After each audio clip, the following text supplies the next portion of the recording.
하나님께서 이스라엘 자손들을 하나님 나라의 백성으로 삼으면서 그들에게 백성된 자가 하늘을 향해서 그리고 땅을 향해서 어떤 모습으로 살아가야 될지 하나님께서는 법도와 규례를 주게 됩니다.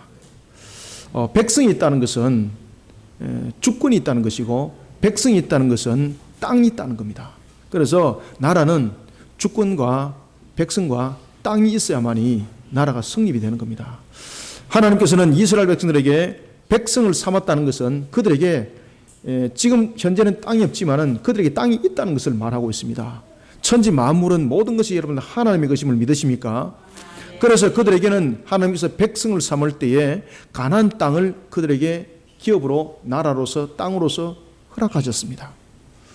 그런 이스라엘 백성들이 그저 마음대로 살아가는 것이 아니라 백성다운 삶이 무엇인지를 하나님은 법도와 규례를 통해서 하나님은 가르쳐 주십니다.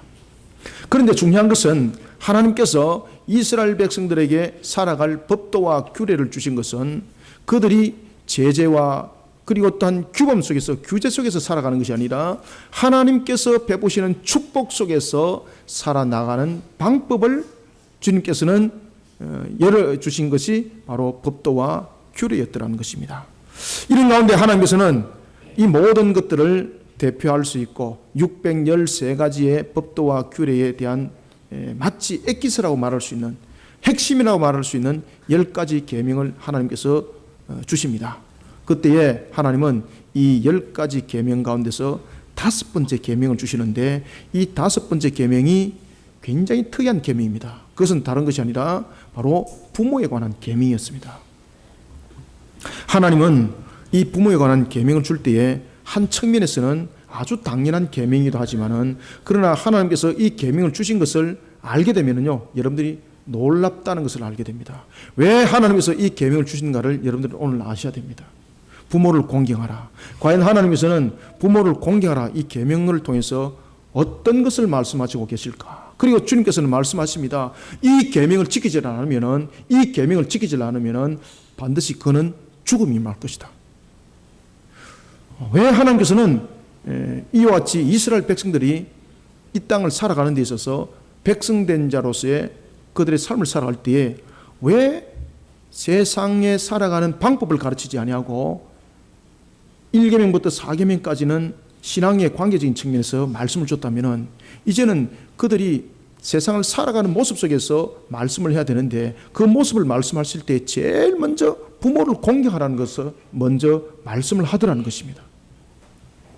무슨 이유 때문에 무슨 목적 때문에 하나님은 부모를 공경하라는 계명을 줬을까요?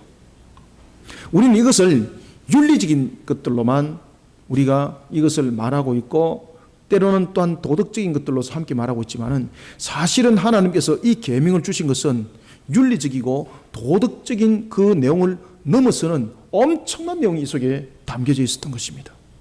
그렇기 때문에 하나님께서 이 계명을 반드시 지키라고 그랬습니다. 그리고 이 계명을 너가 반드시 지킬 때에 너가 이 땅에서 살아가는 생명의 연한이 살아가는 그 기간에 정말로 너가 복되게 살아갈 것이다. 사랑하는 성도 여러분, 부모는 왜 중요합니까?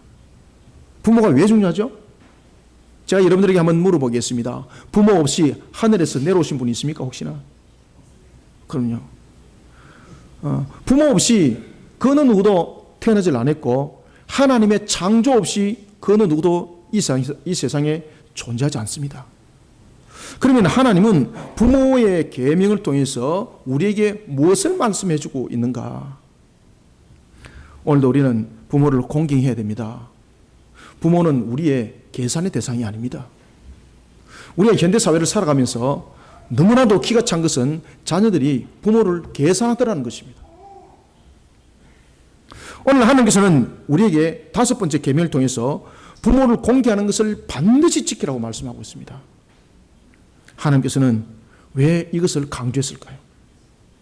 하나님께서는 이 강조를 통해서 우리에게 무엇을 말씀하시고 계실까요? 우리는 이것을 근원을 알아야만이 정말로 부모를 공경하는 것이 나의 생명보다도 정말로 더 중요한 것이구나 라는 것을 알게 되는 겁니다.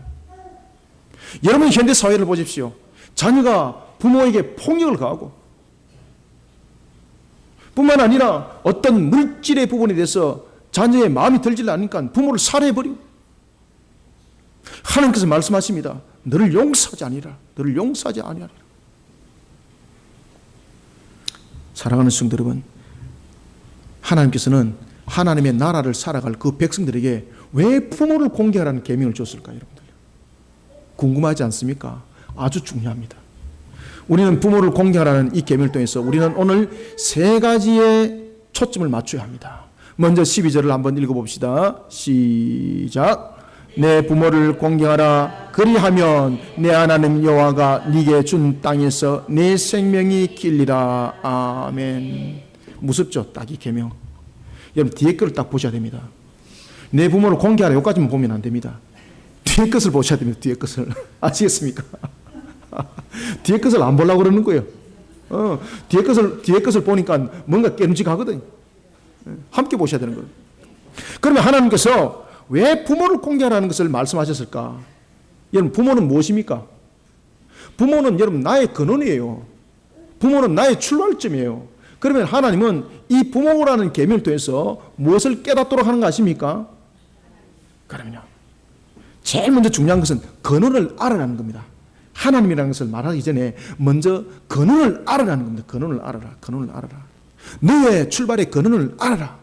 그렇기 때문에 육신의 부모를 돌아보면서 나의 육신의 출발의 근원을 알고, 그러면서 그 부모를 또 누가 낳게 했는가, 그러면은 나중에는 사람이 창조됐다는 것을 알게 되고, 그러면 그 창조의 근원은 누군가, 이것을 알게 하는 겁니다. 그런가 하면은 부모는 항상 자녀와 관계가 있습니다. 맞습니까? 어른과 부모는 다릅니다, 여러분들. 어른은 그냥 어른이에요. 부모는 자녀를 낳은 사람이 부모예요. 그러면은 왜 부모라는 단어를 지금 끌고 들어오는가 여러분 아시겠죠? 어른을 공경하라는 것이 아니라 부모를 공경하라는 거예요. 여러분들, 부모가 자녀를 낳았습니다. 그러면은 내가 낳은 자녀를 부모는 제일 먼저 품에 안습니다. 이건 본능이 본능. 바로 그것이 부모의 마음입니다. 따라서 부모를 공경하라는 것을 통해서 하나님은 우리에게 무엇을 깨닫도록 하는가 하면은 이 부모의 모습을 통해서 창조의 근원을 돌아보고, 뿐만 아니라 부모를 통해서 하나님의 마음을 깨닫고, 뿐만 아니라 부모를 통해서 하나님의 권위를 먼저 생각하는 삶의 신앙의 걸음을 걸으라는 것입니다. 여러분, 부모의 권위는 우리가 만들어주는 권위가 아닙니다. 죄송합니다만 부모의 권위는 우리가 만들어주기 때문에 권위 있고, 우리가 안 만들어주면 권위 없고, 이것이 아닙니다. 부모는 우리를 낳은 것으로서 권위 있는 분입니다. 그렇기 때문에 부모를 돌아보라는 이 자체는 바로 창조주 하나님의 권위를 함께 돌아보라는 것입니다. 따라서 먼저 첫 번째는 부모를 통해서 우리는 창조의 근원을 돌아보고, 부모를 통해서 하나님의 마음을 깨닫고, 그리고 또한 부모를 통해서 하나님의 권위를 먼저 생각하는 삶의 신앙을 우리는 걸어가야 합니다. 여러분, 부모가 중요한 것은 부모가 없이는 내가 존재할 수 없다는 겁니다. 저도 여러분들 청소년 때에 부모의 애를 얼마나 많이 먹이는지 모릅니다. 그때는 몰랐습니다. 부모님들이 늘 그러잖아요. 너도 낳아봐라고. 네가 똑같은 아이를 낳아보라고. 그러면은 부모 마음을 알 것이라고. 정말 그때 몰랐습니다. 그런데 정말로 아이를 낳아보니까요. 참 우리 어머니 아버지 참 위대하신 분이었다. 위대한 분이었다. 나에게 유산 남겨준 것은 없지만은 믿음의 유산 남겨줬던 우리 어머니 정말로 위대한 분이었다. 이것을 제가 깨닫더라고요. 여러분, 부모가 얼마큼 중요한 거 아시겠죠? 부모가 없이는 내가 없습니다, 여러분들. 부모는 나의 모든 것이 시작점입니다. 부모는 나의 원점입니다. 뿐만 아니라 우리는 부모를 통해서 자신을 잊게 하시고 우리의 시작을 잊게 하신 창조주 하나님을 우리는 깨달아 알아야 합니다. 그래서 우리는 육신의 부모를 통해서 하나님을 함께 보지 못하면요, 이 땅에서 삶이 절대 복되지 못합니다. 그렇기 때문에 부모를 공경하라는 것은 통해서 부모만 보는 것이 아니라 부모를 잊게 하신 창조주 하나님을 함께 보라는 겁니다.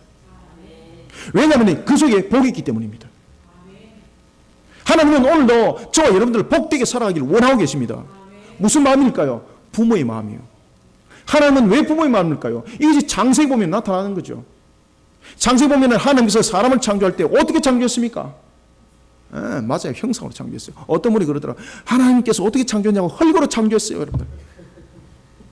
흙으로 창조하신 건 여러분 재료지만은 하나님께서 흙으로 창조하신 것을 넘어서서 우리를 형상으로 창조했습니다. 형상으로.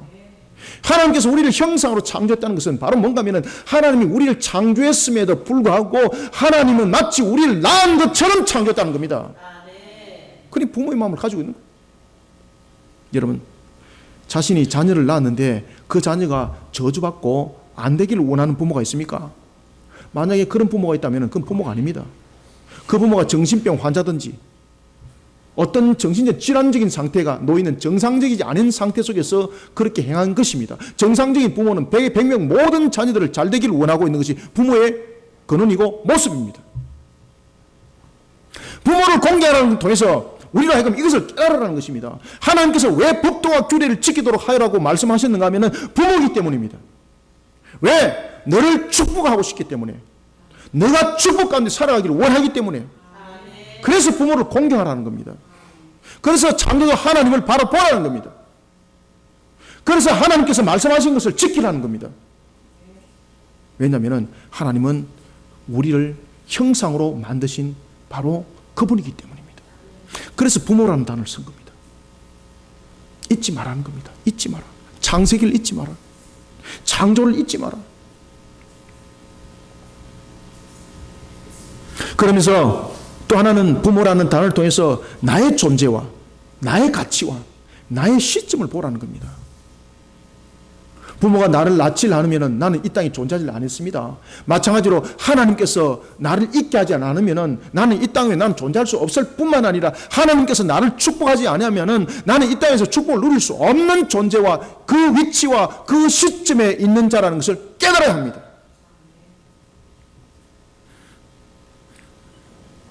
그리고 부모가 왜 중요한가 하면 부모는 하나님의 대리자입니다. 부모는 자녀를 태어났을 때 자녀를 제일 처음 가르치는 사람입니다. 자녀가 태어났을 때에 부모가 품에 안고 자녀를 제일 먼저 가르칩니다. 그래서 부모를 하나님께서는 하나님의 대리자로 삼은 겁니다. 따라서 성경에 보면은 하나님은 부모가 왜 중요한지, 부모는 자녀의 첫 번째 교육자이기 때문에 아주 중요합니다. 그래서 부모를 공경하라고 말씀하셨습니다. 그리고 또한 신명기 6장 5절에 보면은 이런 말씀이 있습니다. 부모는 하나님을 대신한 교육자로서 자녀를 잘 가르쳐라. 마음을 다하고 뜻을 다하고 힘을 다해서 가르쳐라. 무엇을 가르치도록? 여호와를 사랑하도록 가르쳐라, 자녀를. 그러니까 부모가 얼마나 중요한 교육자인 줄 아시겠죠? 그래서 그런 부모를 공경하라는 겁니다. 왜냐하면 하나님을 사랑하는 것이 그가 누릴 수 있는 축복이기 때문입니다. 그것을 자녀에게 가르치라는 겁니다. 그런 가르침을 주는 부모를 공경할 수밖에 없는 것.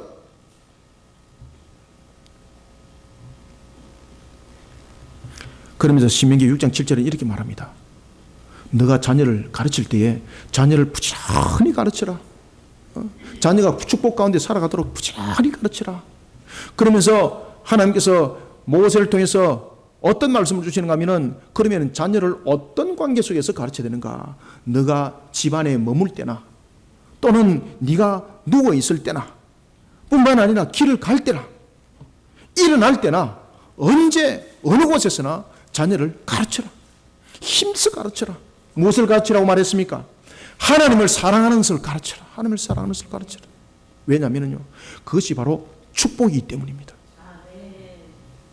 그런데 요즘에 세상을 보십시오. 부모들이 왜 공경을 받지 못합니까? 그 근원이 있죠. 자녀들에게 무엇을 가르칩니까? 싸워서 이기를 가르칩니다. 싸워서 이기라.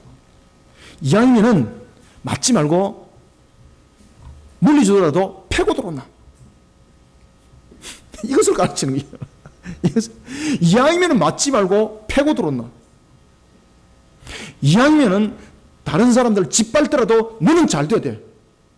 이렇게 가르치니까 부모가 공경받지 못하는 겁니다. 부모가 하나님의 사랑을 가르쳐야 합니다. 부모가 하나님의 사랑을 가르치게 되면 그 자녀는 부모를 공경할 수밖에 없습니다. 왜냐하면 그 자녀가 축복 가운데 놓여 있기 때문입니다. 그런데 부모가 하나님을 사랑을 가르치지 못하니까 자녀는요, 마귀의 세력 속에 있는 그런 영적 타락 속에 놓여져 있으니까 그 온갖 음란 속에서 배운 것은 폭력과 살인과 그리고 또한 시기와 질투밖에 배울 수가 돼 있겠습니까? 그러니까 그런 짓들을 하는 겁니다. 부모를 공개하는 것을 가르치십시오. 부모를 공개하는 것을 가르치되 하나님을 사랑하는 것을 가르치십시오. 그렇기 때문에 신명기 6장 7절은 그 이하는 자녀를 가르칠 때에 자녀가 부모를 공경하도록 어떻게 가르쳐야 되는가 하면은, 자녀가 태어날 때 그 부모는 미간에 그리고 손목에 하나님의 말씀을 부착시키라. 뿐만 아니라 집에 문설주와 그리고 바깥 문에도 자녀가 엉금엉금 기어서 넘어져서 일어나서 탁자를 잡는 그 모습에도 하나님의 말씀을 기록해라. 그 말씀을 인지하지 못하더라도, 이해하지 못하더라도 아이에게 말씀을 가르쳐라.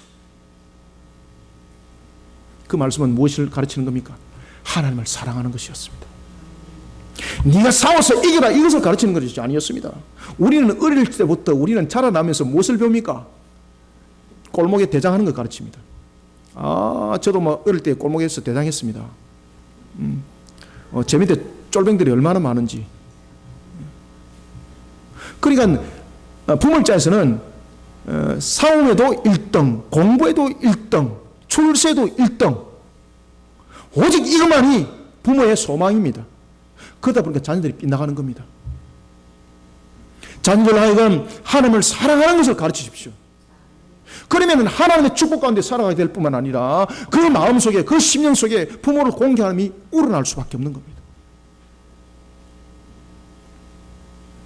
하나님의 말씀 가운데 자라나게 되면은 우리는 하나님의 마음과 그 뜻을 알게 되고, 그 속에 하나님의 사랑을 알게 되고, 그 속에 하나님의 축복을 누리기 때문에 오늘도 우리는 부모를 공경하는 것을 통해서 이것을 알아야 되는 것입니다.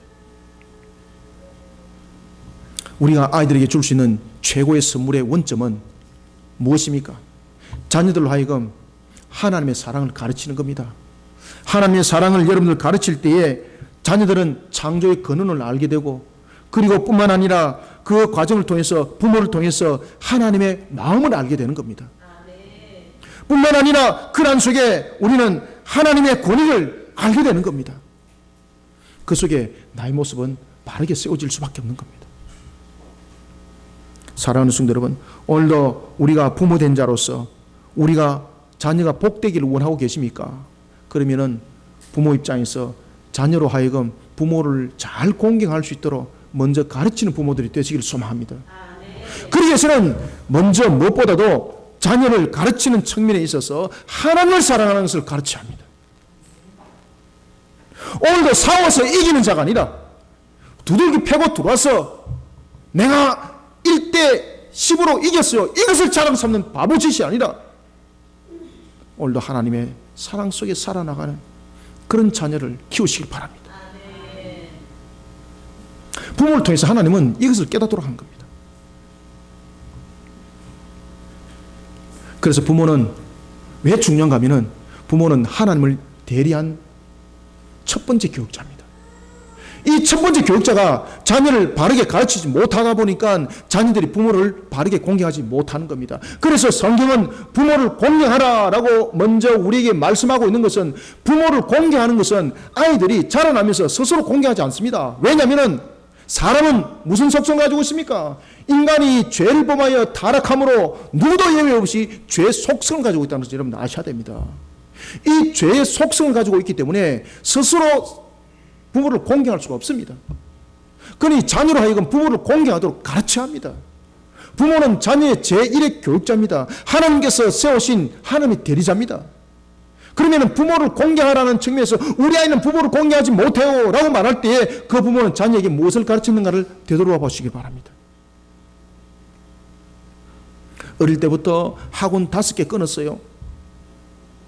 심지어 10군데까지 돌렸습니다. 이렇게 내가 많이 가르치고 한 달에 300만 원, 한 달에 1000만 원 들여가지고 내가 이렇게 가르쳤는데 이놈이 나에게 이렇게 할 수 있어? 그렇게 할 수 있습니다. 그렇게 가르치기 때문에 그렇게 하는 겁니다. 그래서 부모는 하나님을 대리한 첫 번째 교육자입니다. 이 교육자가 무엇을 가르쳐야 하는가라는 것은 그 아이의 평생을 좌우하게 됩니다. 그렇기 때문에 부모를 공경하라고 말하는 겁니다. 부모를 공경하는 것은 자녀로 하여금 부모를 공경하도록 가르쳐라는 겁니다. 그러면 부모를 공경하도록 자녀에게 무엇을 가르쳐라는 것입니까? 하나님을 사랑하는 것을 가르쳐라는 겁니다. 하나님을 사랑하는 것을. 그 다음에 두 번째는 부모가 왜 세상에서 가장 중요할까요?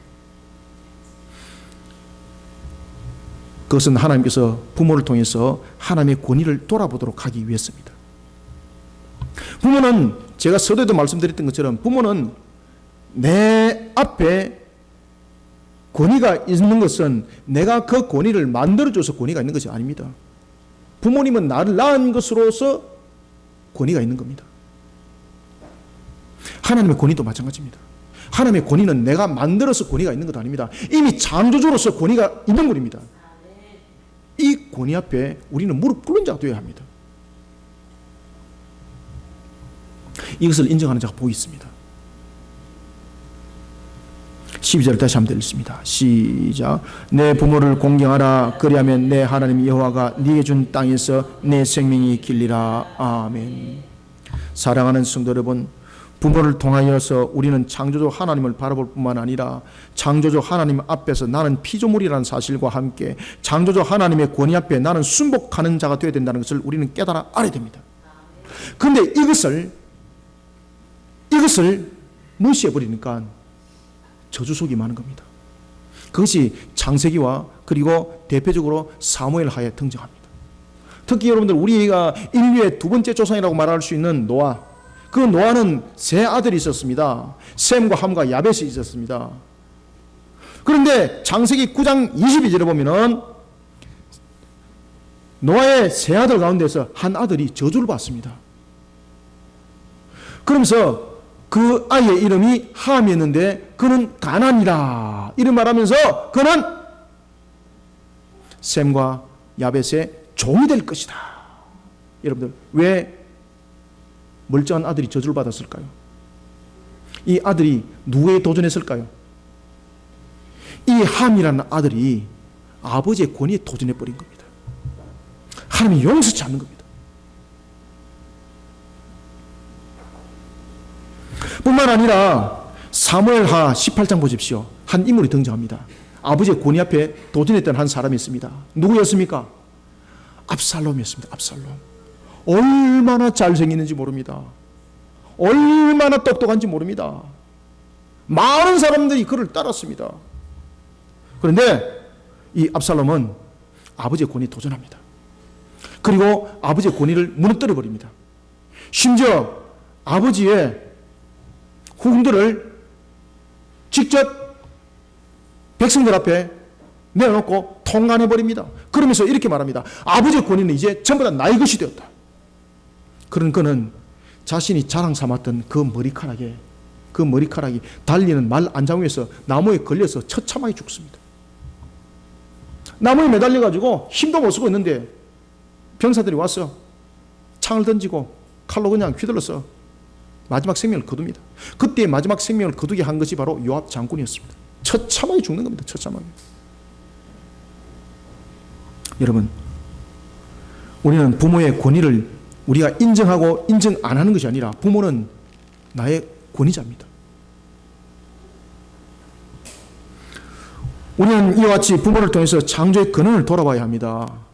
우리는 부모를 통해서 하나님의 마음을 깨달아야 합니다. 뿐만 아니라 우리는 부모를 통해서 오늘도 살아계신 하나님 앞에 무릎 꿇는 신앙으로 나의 모습들을 세워나가는 자가 복이 있다는 것을 알고 오늘도 부모를 바르게 공경하면서 부모의 바른 공경을 통해서 하나님을 바라볼 줄 아는 우리의 신앙들이 되시기를 소망합니다.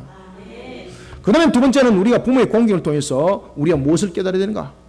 첫 번째는 부모의 공경을 통해서 하나님께서 무엇을 깨닫겠습니까? 근원을 알아라. 근원을 알아라. 근원을 알아. 그 다음에 하나님의 마음을 알아라. 그리고 하나님의 권위를 알아라. 권위를 알아. 권위 앞에 무릎을 꿇는 자 되어라. 그 다음에 두 번째는 우리가 부모의 공경을 통해서 우리에게 무엇을 깨닫게 하실까? 12절 다시 한번 더 읽습니다. 시작. 내 부모를 공경하라. 그리하면 내 하나님 여호와가 네게 준 땅에서 내 생명이 길리라. 아멘. 두 번째는 여러분들요, 부모의 공경을 통해서 무엇을 깨닫도록 하는 것입니까? 감사하는 신앙을 가지십시오. 감사의 얘기를 줄 아십시오. 목사님, 저는요 부모 그러면은 원수 같아요. 왜 그런가 하면은 부모는 저를 버렸어요. 나면서부터 제가 얼마나 고생을 많이 했는지 부모 이가 갈립니다. 이거는 누가 주는 마음일까요? 그러면 마귀가 주는 마음이요. 항상 부모는요 감사의 대상이에요. 감사의 대상. 항상 부모는 감사의 대상이에요. 이 신앙들을 길러내시길 바랍니다. 이 모습을 길러내시길 바랍니다. 그러면 세상 사는 삶이 달라집니다. 제가 여러분들 교도소에 제가 인성교육을 제가 시키러 가는데, 제가 교도소에 인성교육을 가면은 3시간을 제가 그 인성교육을 시킵니다.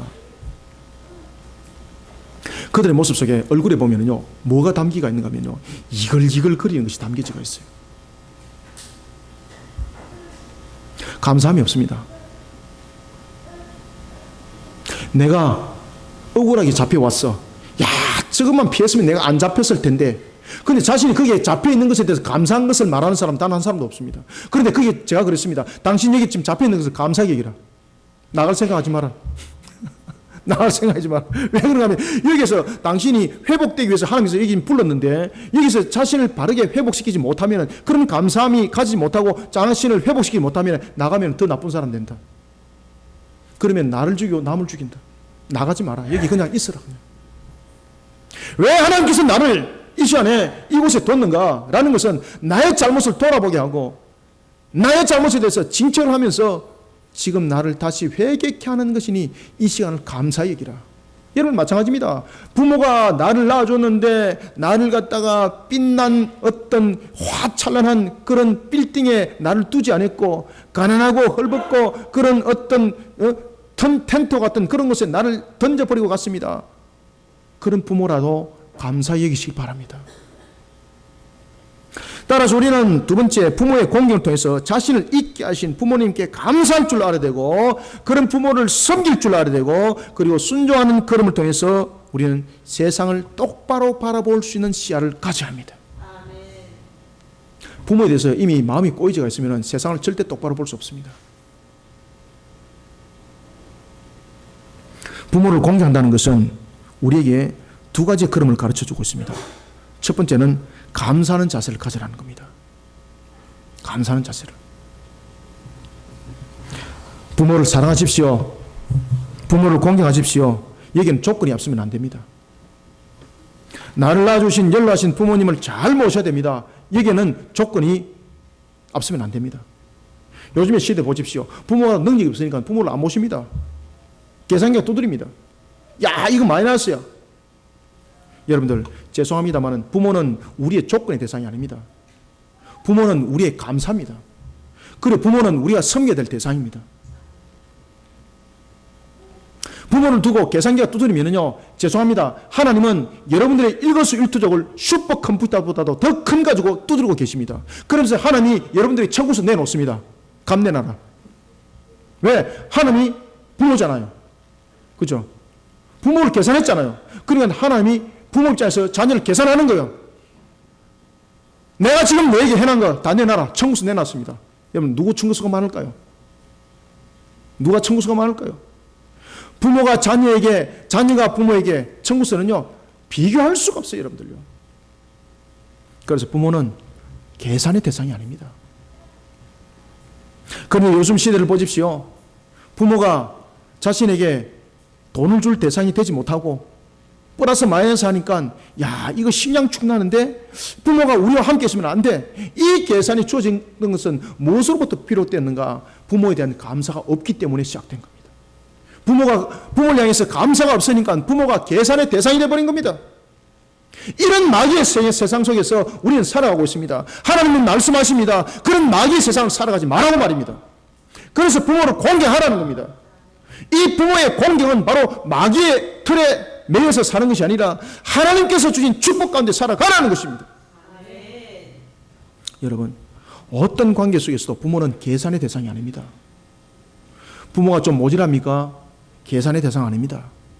부모가 장애가 있습니까? 계산의 대상 아닙니다. 만약에 그 부모를 계산할 때 하나님은 여러분들을 계산합니다.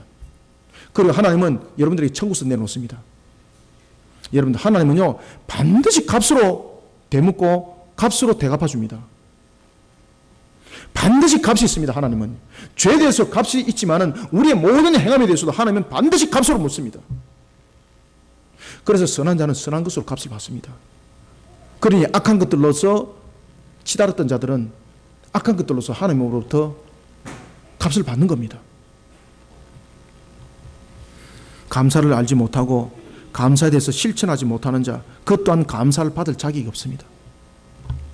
섬기지 못하는 자에게 나타나는 모습, 이기적인 모습, 그것 또한 섬김을 받을 자격이 없습니다. 부모를 섬기지 못하고 부모에게 감사하지 못하는데 어디 그가 섬김을 받을 수 있고 어디 그가 감사함을 받을 수가 있습니까? 하나님이 말씀하십니다. 내가 너를 저주한다고.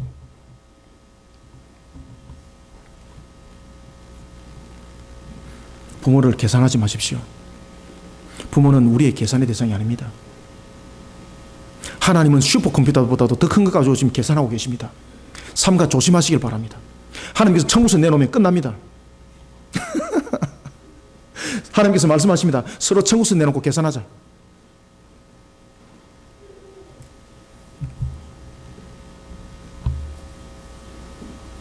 두 번째로 우리가 또한 부모를 공개해야 될 것은, 우리는 부모를 어떻게 공개해야 되는가?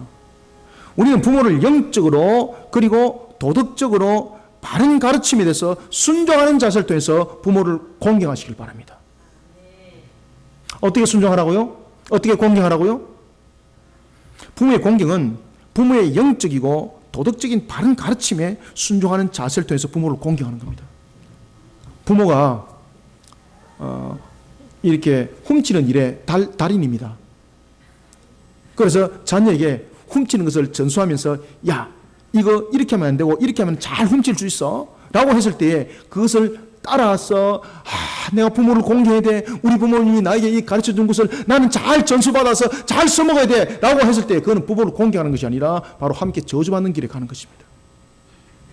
그러므로 우리는 부모를 공경한다는 것을 통해서는, 오늘 본문을 통해서 우리에게 무엇을 말씀해 주고 있는가 하면은, 영적으로 도덕적으로 바른 가르침을 통해서 부모에게 순종할 줄 알아라는 것입니다.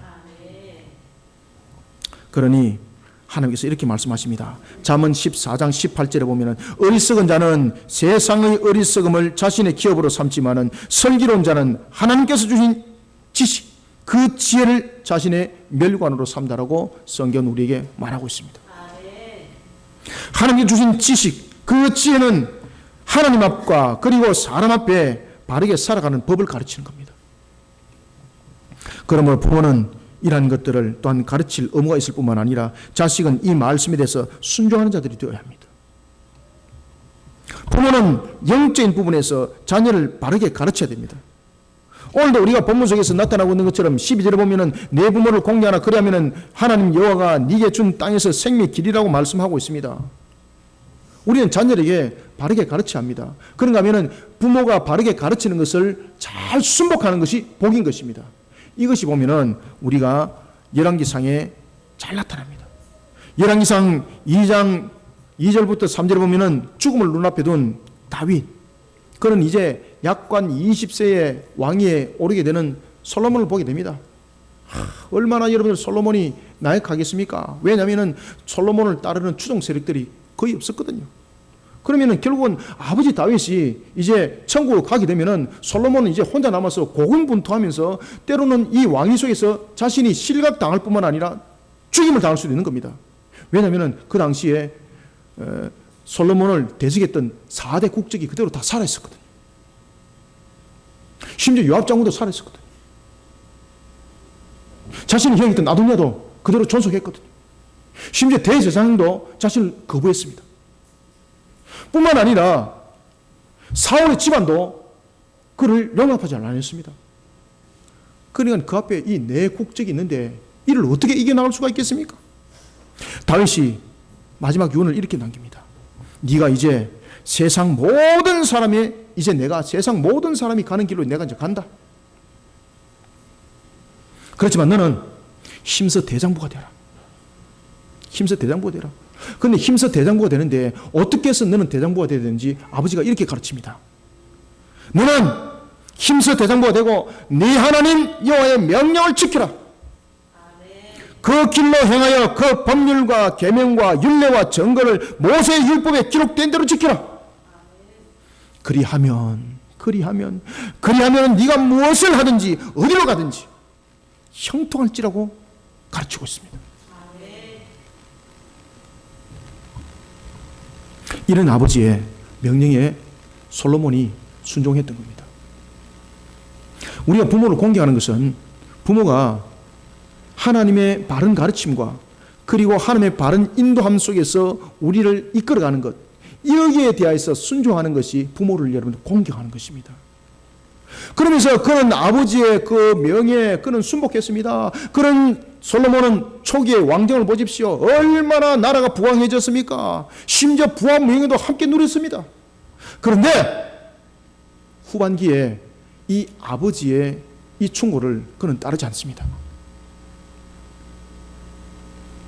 손에 가진 것이 있다 보니까, 권력이 있다 보니까, 물질이 있다 보니까 주변에 똥파리 같은 것들이 날라붙기 시작합니다. 유혹하기 시작합니다.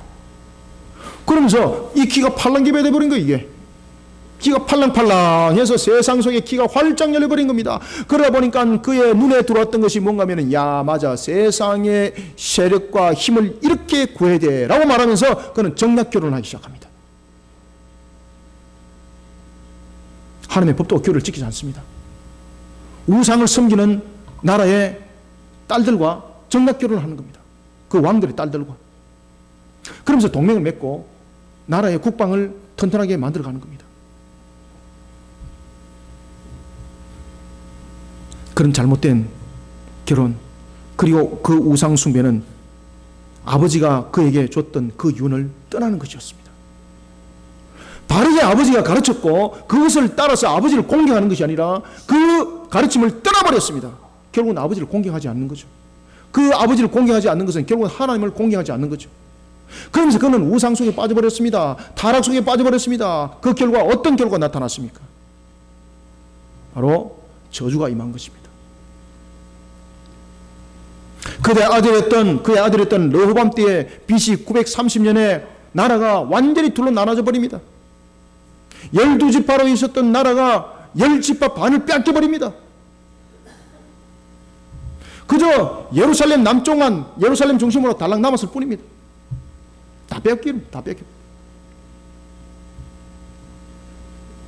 사랑하는 성도 여러분, 부모를 공경하는 것은 부모의 권위만을 인정하라는 것이 아닙니다. 부모를 공경하라는 것은 부모의 입장에서 또한 자녀를 바르게 가르치라는 것뿐만 아니라 자녀는 부모를 바라보면서 부모의 바른 가르침에 순복하는 것입니다. 여러분, 예를 들어서 부모님이 너 오늘 교회 가지 마 라고 말했을 때에 여기에 대해서 말을 따르는 것은 부모를 공경하는 것이 아닙니다. 그럼 이것은 어떻게 하면 부모를 공경하는 것인가? 바로 세 번째가 우리에게 답을 주고 있습니다. 12절을 읽습니다. 시작. 내 부모를 공경하라. 그리하면 내 하나님 여호와가 네게 준 땅에서 내 생명이 길리라. 아멘.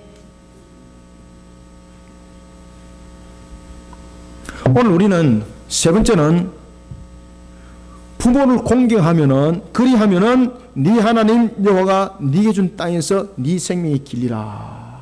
아멘. 여기서 우리는 핵심을 잡아야 합니다. 왜 하나님은 부모를 공경하라고 말씀하셨을까?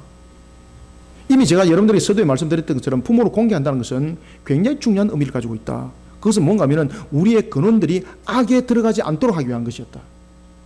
다시 말하면은 우리가 부모를 공경한다는 이 자체를 벌써 넘어가 버리게 되면은 벌써 악의 세력 속에 우리가 짝하는 자가 되어서 세상에 하나님이 주신 축복을 누릴 수 없다는 것을 말씀하고 있는 겁니다. 그래서 부모를 공경하라는 것은 이 속에 하나님의 마음이 무엇인지를 말하고 있고, 부모를 공경하는 걸 통해서 오늘 마지막으로 네 생명의 길이라는 축복을 다시 한 번 더 말씀하고 있다는 것입니다.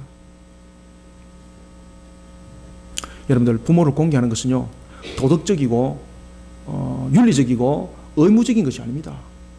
이것을 통해서 하나님은 깨달으라는 것이 있습니다.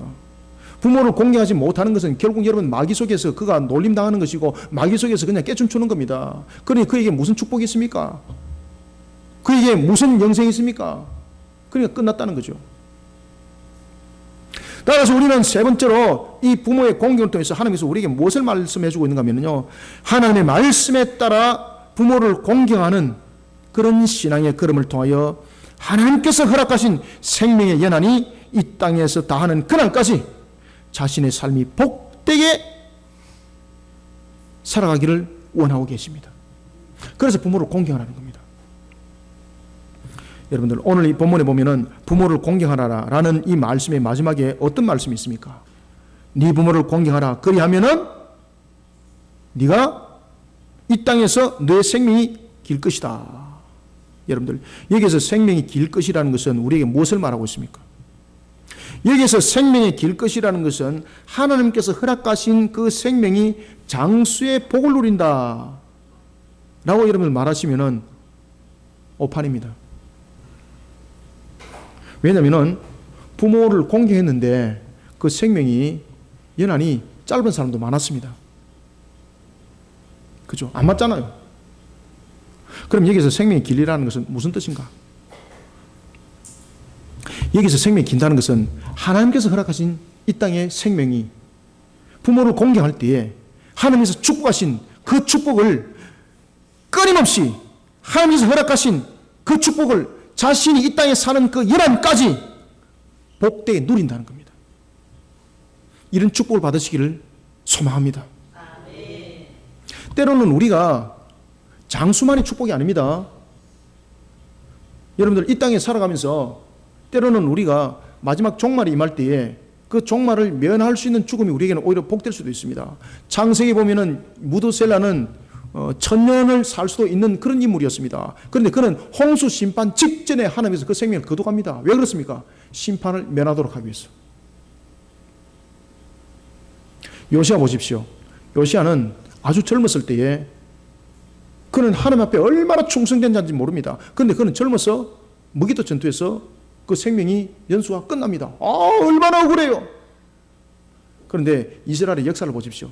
그 이후의 모든 역사는요, 비참한 역사입니다. 비참한 역사. 그러니까 하나님께서 그 생명 연수를 속히 거둬가는 것이 축복인 거예요. 때로는 생명을 속히 거둬가는 것이 축복이기도 하고 저주기도 하고, 장수가 때로는 저주기도 하고 축복이기도 해요. 여러분들요, 아시겠습니까? 장수라고 다 여러분 축복 안 해요. 100년을 사는데 맨날 두들기 맞아가면서 만날 시달리고 가면서 100년, 200년 장수하면 이거는 여러분 저주입니다. 저주. 따라서 오늘 이 본문에서 네 생명의 길이라는 것은 생명의 연장을 말하는 것이 아닙니다. 오랫동안 살 것이다, 이것이 아닙니다. 여기서 말하는 것은 하나님께서 허락하신 생명, 그 연한을 살아갈 때 그 연한이 다하는 그날까지 그 삶이 복될 것이라는 축복이에요. 이게. 여러분, 부모를 공경한다는 것은 부모의 바른 말씀에 대해서 순종하는 것과 직결되어 있습니다. 우리는 부모의 공경을 통해서 때로는 부모가 불신자로서의 모습을 가지고 있을 때도 있습니다. 그럴 때도 부모는 공경의 대상입니다. 그런데 부모가 불신자지만은 불신으로서 영적인 문제를 들고 나왔을 때는 어떻게 되는가? 자, 예를 들어서 여러분들 봅시다. 내가 지금 예배를 드리러 갑니다. 그런데 부모님이, 야, 너 오늘부터 예배당 가지 마, 교회 가지 마. 네가 교회를 가고 난 뒤부터 집안에 얼마나 일들이 없는지, 일이 얼마나 안 되는지, 네가 이 교회 가면서 말이야, 재수가 옴붙어 가지고 말이야, 이해 안 되는 거야 이거. 한 가정에서 두 신을 섬기니까 이런 일들이 일어나는 거야. 우리는 조상 때부터 믿어왔던 그 신을 믿어야 돼. 왜 서양 사람들이 믿는 그 신을 믿냐 말이야. 그러니까 이 조상들의 신들이 저주해가지고 우리가 지금 집안이 이렇게 안 되는 거야. 그런 소리 여러분 많이 들어보셨죠? 안 들어보셨습니까? 야, 참 신앙 대단하시네. 저는 전도 현장 속에서도 얼마나 그 이야기를 많이 들은지 모릅니다. 아이들의 신방을 통해서도 그런 이야기를 얼마나 제가 많이 들은지 모릅니다.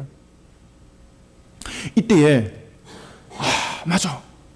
십계명의 제5계명 부모를 공개하라. 맞아. 내가 그 말이 내가 순복해야 돼. 아버지 부모를 공개합니다. 어머니 공개합니다. 제가 오늘부터 예배당 끊어버리겠습니다. 이것이 공경인가? 지금 십계명은 우리에게 제5계명을 통해서 그것을 물어봅니다. 과연 무엇이 부모를 공개하는 것인가? 그거는 여러분 부모를 공개하는 것이 아니라 마귀와 합장하는 겁니다. 에베소서 2장 1절의 말씀처럼 악한 마귀의 권세가 그 부모와 함께하고 있을 때에 우리에게는 필요한 것이 있습니다. 그것은 그 말에 순복하는 것이 아니라 그렇다고 해서 그 말에 대항해서 그러면은 아버지 어머니 오늘 아버지하고 어머니하고 저하고 사이는 완전히 남남이고 끝입니다. 호흡합시다. 이것이 아니라 영적 전투를 바르게 치러가야 합니다. 그것이 우리가 부모를 공개하는 겁니다. 그러면 우리는 영적 전투를 바르게 치러 나가야 되는가?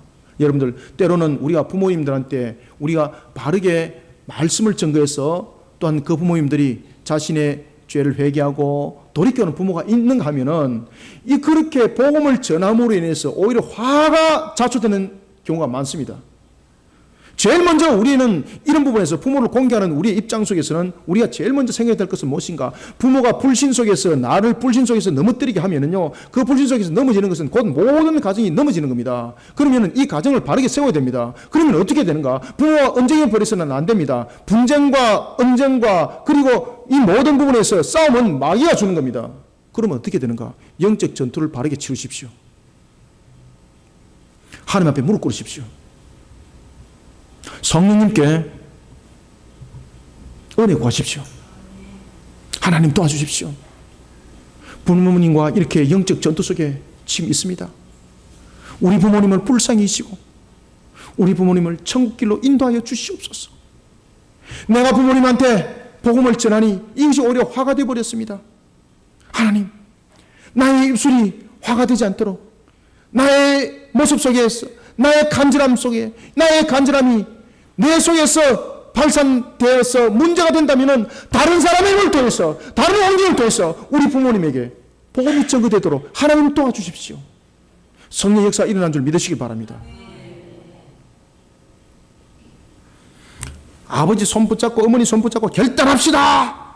오늘 결단합시다. 이것은 여러분 분쟁이고 싸우는 거예요. 영적 전투를 바르게 치러야 합니다. 그럴 때에 하나님은요, 주변과 환경을 통해서 다른 사람을 보내주십니다. 나의 입술이 아니라 다른 사람의 입술을 통해서 부모님들에게 복음을 전하도록 하더라는 것입니다. 저는 우리 집안에서 우리 아버지 형제가 팔남매인데 팔남매 형제 가운데서 유일한 제가 목사입니다.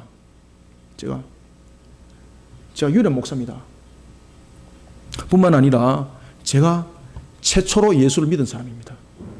아무도 저를 예수 믿은 줄 아무도 몰랐습니다. 왜 그런가 하면요, 저희 집이 얼마나 여러분들 그 무상 숭배가 심한지 말입니다. 제가 어릴 때에 몸만 조금 아프면 칼 던지는 거 하고 얼마나 제가 그런 귀신 속에 제가 살아왔는지 모릅니다.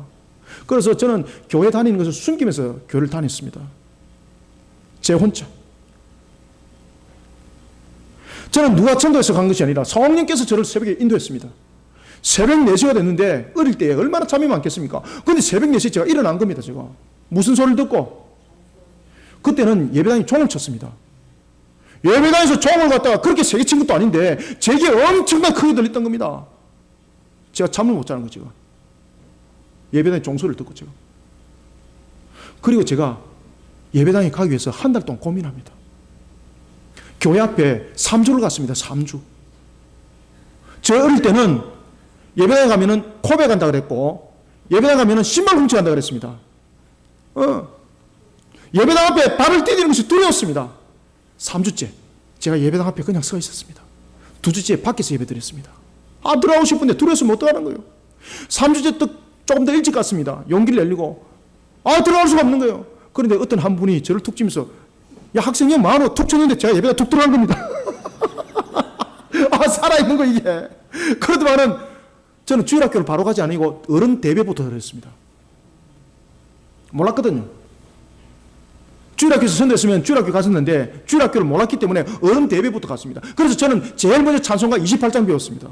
어른들과 함께 복의 근원 강림하사 이걸 제일 먼저 배웠습니다. 제가. 그래 한 1년 동안 어른들하고 그냥 예배를 드리니까 어른들은 뭐라 그러는 거면은 너는 왜 여기 와서 예배 드리냐 주일학교 안 갔냐 그래. 주일학교가 뭐예요? 따라와 이랬어요. 그래 주일학교 붙잡혀가지고 주일학교 제가 가봤습니다. 그러면서도 제가 속였습니다. 일요일만 되면 사라지거든요. 그래 어디 가냐 그러니까 친구들하고 놀러 다닌다고. 제가 그런 저희 가정 속에 자라오면서 저희 어머니에게 복음을 전하지 못했습니다. 그런데 놀랄 사실은 저희 어머니가 다른 곳에서 복음을 듣더라고요. 그러면서 나중에 저희 어머니가 내보고 뭐라는가 하면 교회 가자 그러는 거예요. 교회 가자. 나는 이미 다니고 있는데 나는 이미 다니고 있는데 아시겠습니까? 여러분들 내가 감당하지 못하면 하나님이 도우십니다. 부모님이 불신을 요구를 할 때에 그에 대해서 순응하는 것이 공경함이 아니라 그런 불신 속에 놓여 있는 부모님을 바르게 신앙길로 인도하는 것이 부모님을 공경하는 것입니다. 사랑하는 성도 여러분, 오늘도 부모님이 지옥 가는 것을 방치하는 그런 가운데 내가 부모의 말을 잘 듣는다, 이것을 공경이라 말하지 마십시오. 부모는 내가 가르치고 설득해야 될 대상은 아닙니다. 하나님의 은혜 앞에 무릎 꿇읍시다. 부모님이 차를 조심하라, 불 조심하라, 나쁜 짓 하지 마라, 분명히 우리의 생명을 연한을 더할 수 있는 건 맞습니다. 그런데 부모님이 너가 예수 믿는 것으로 인해서 우리 집안이 휘어감겨서 도대체 똑바로 살 수가 없어, 너 교회 앞으로 다닌 것 수도해! 라고 말할 때에 그 말에 순복하는 것은 비록 부모의 인격체에서 나온 말이라 할지라도 그것은 마귀의 조정에서 나온 것입니다. 그럴 때에 부모를 공경하는 것은 그 말에 순복하는 것이 아니라 그 부모님을 가슴에 안고 기도하는 무릎들이 되시길 바랍니다. 그 부모님에게 복음을 전하는 정말로 진정으로 부모를 공경하는 그런 우리의 모습들이 되기를 소망합니다. 하나님께서 말씀하십니다. 그럴 때에 너가 이 땅에서 사는 그 연한이 끝날 때까지 너는 복을 누릴 것이다. 이런 복을 누리는 우리 성도들이 되기를 주님의 이름으로 축원합니다. 말씀을 맺겠습니다. 하나님께서는 눈에 보이는 부모의 공경을 통해서 눈에 보이지 아니하지만 하나님을 바르게 알고 그리고 하나님을 바르게 섬기기를 원하고 계십니다. 나를 낳아주신 부모님, 내 부모님을 떠나서 나는 존재할 수 없습니다. 부모님은 계산의 대상이 아닙니다. 부모님은 존경의 대상입니다. 연로하신 부모님은 내가 섬겨야 될 대상입니다. 내가 계산기 가지고 두드려야 될 대상이 아닙니다.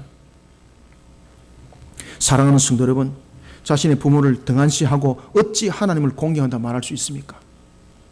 하나님께서 이것을 법으로 정했습니다.